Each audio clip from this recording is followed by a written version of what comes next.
Bueno, continuamos con el análisis de diodo. Antes de hacer eso, recordemos que este dispositivo está formado por dos capas de semiconductores, una de tipo P y una de tipo N.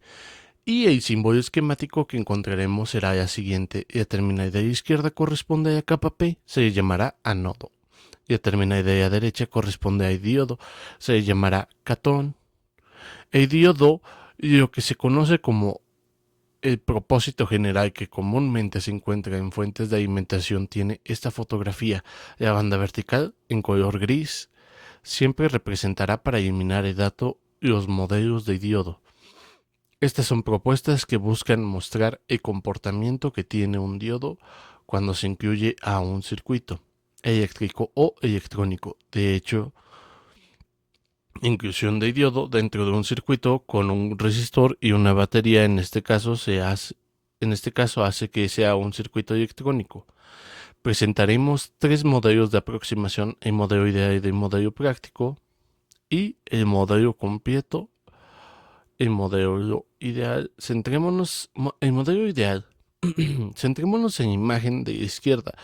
Tenemos la batería, tenemos el resistor y tenemos el diodo en esta condición. Tenemos el conectar en polarización.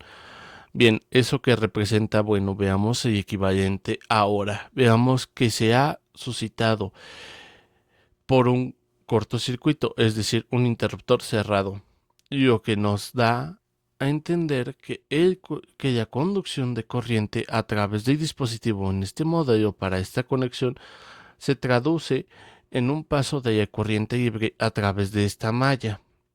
Es equipo opuesto a la imagen en la parte del fondo, donde observamos una gráfica de corriente, de voltaje para polarización directa y para polarización inversa del diodo.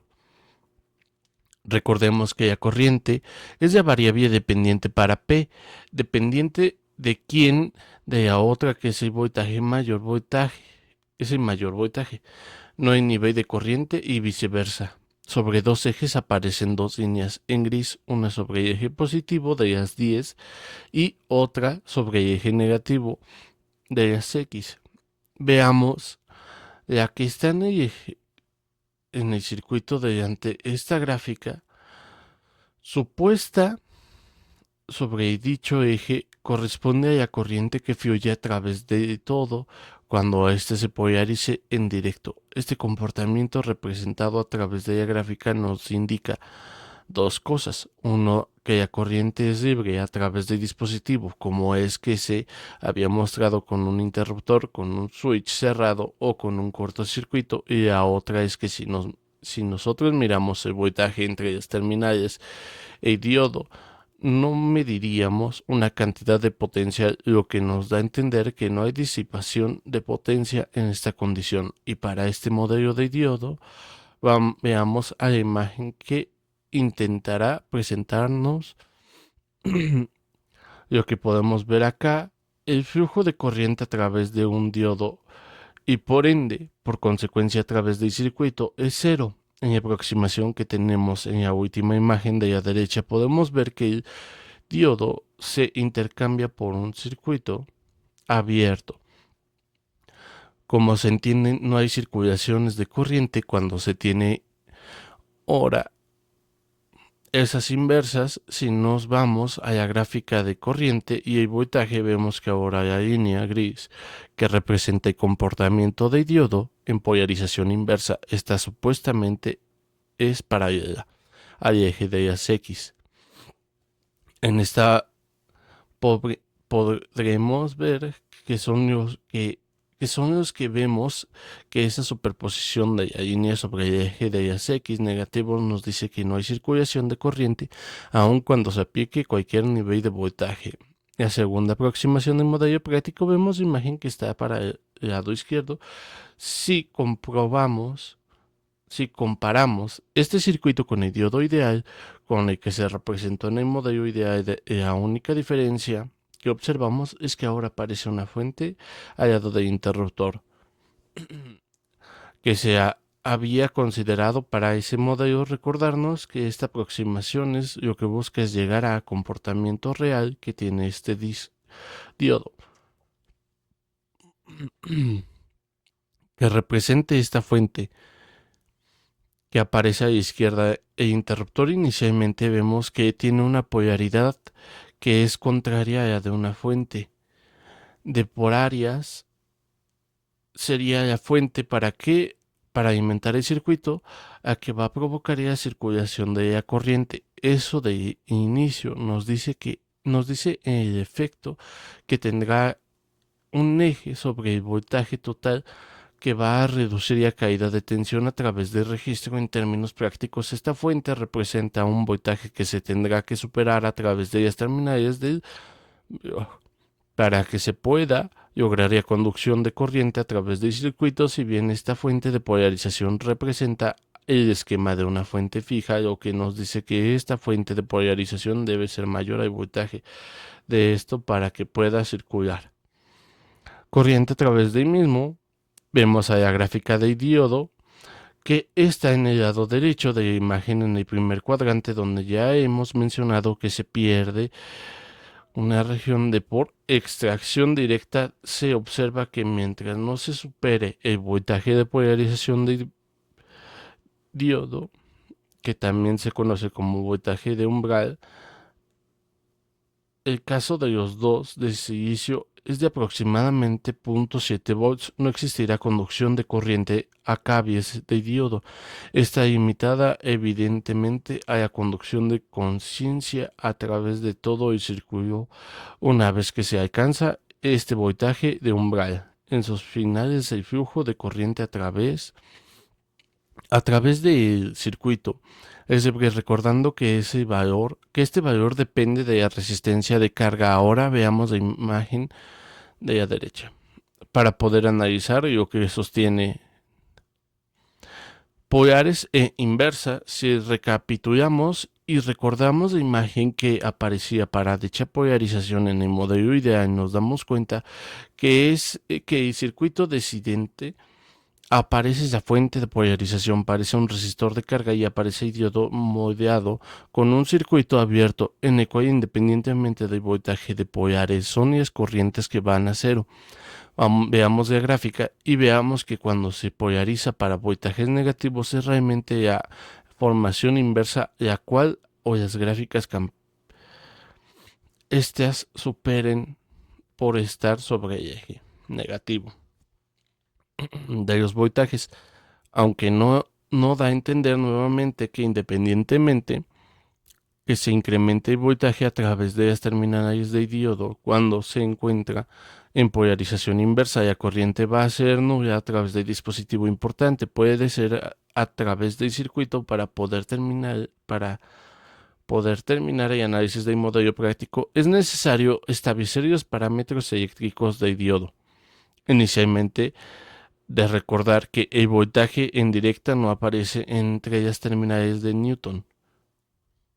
Aproximadamente el 0.7 volts para los diodos de silicio, y que esto ya representa el hecho de que haya una disipación de potencia en este componente durante el tiempo de operación del circuito para poder encontrar la corriente de polarización en directa, es decir, la corriente que va a circular a través del circuito partiendo del pie del diodo.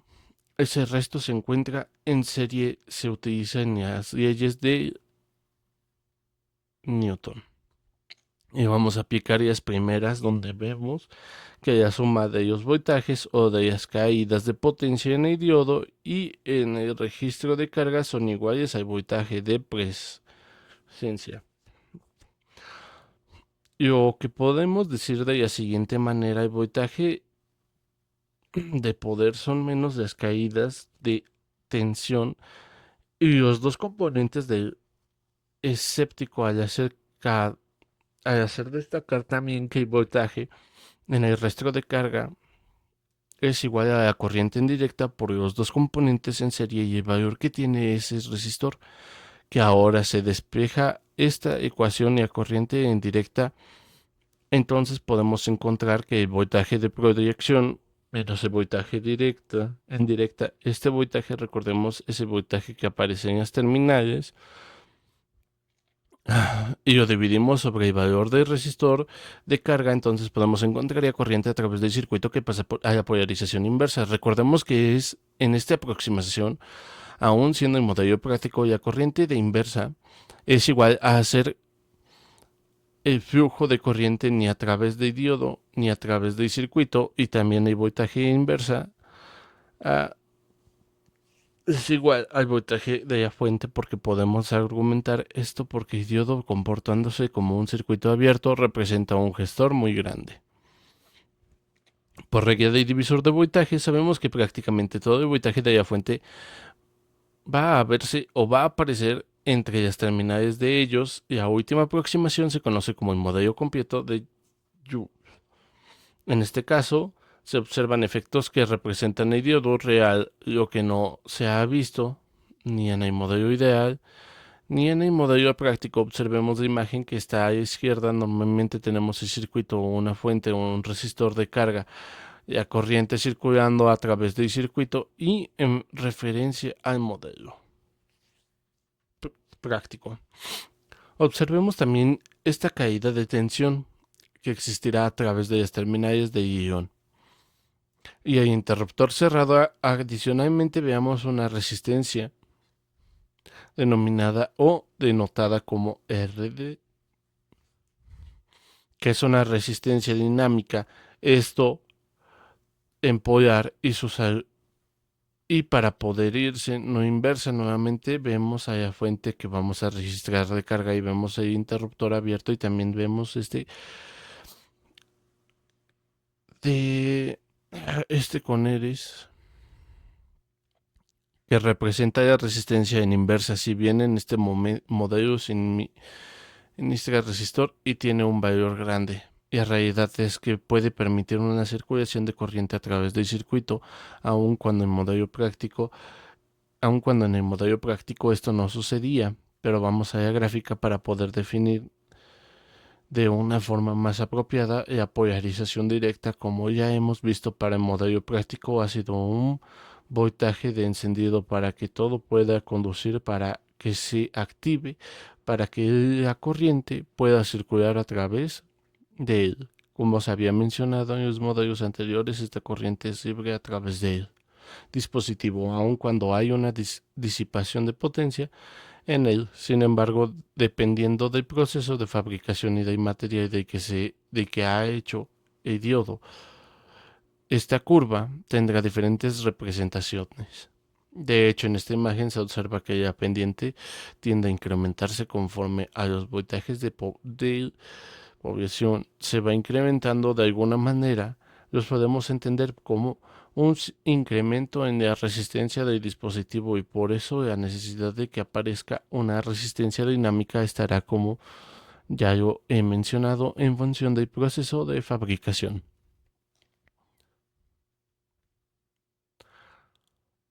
Y del material de que está hecho este componente, vamos a la región de polarización inversa. Igualmente tenemos la fuente, tenemos el registro de carga y tenemos el diodo modelado con un circuito abierto. Sin embargo, ahora para ello aparece una resistencia y de inversa, lo que muestra que existe la posibilidad y circulación de corriente, aun cuando se está realizando con esta característica en la misma gráfica de empezar.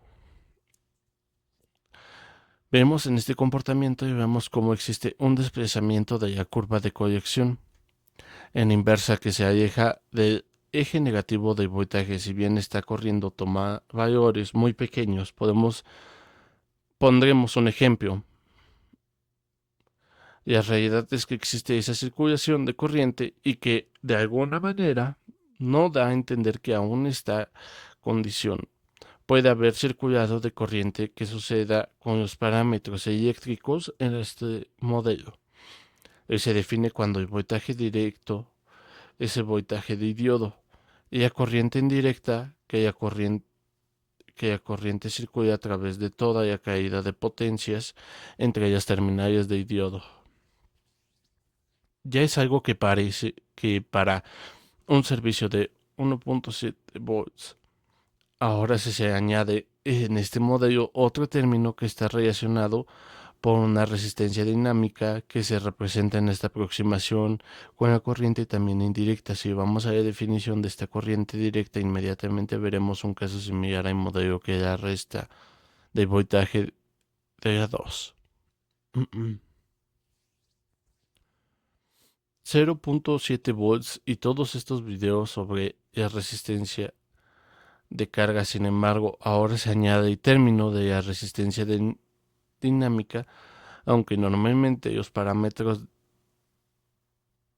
de la fuente, los continuos y después de un valor constante, quien establece que es el flujo de corriente a través del circuito es la resistencia de carga. Se notan comunes organizando si este receptor suficientemente grande, el consciente será pequeño, y cuando decimos que nos referimos a una magnitud, está corriendo en este término aún multiplicada por el valor de la resistencia dinámica, no tendrá la caída, aparecerá entre las terminales del diodo. Y esto ha sido todo. Gracias por ver el video.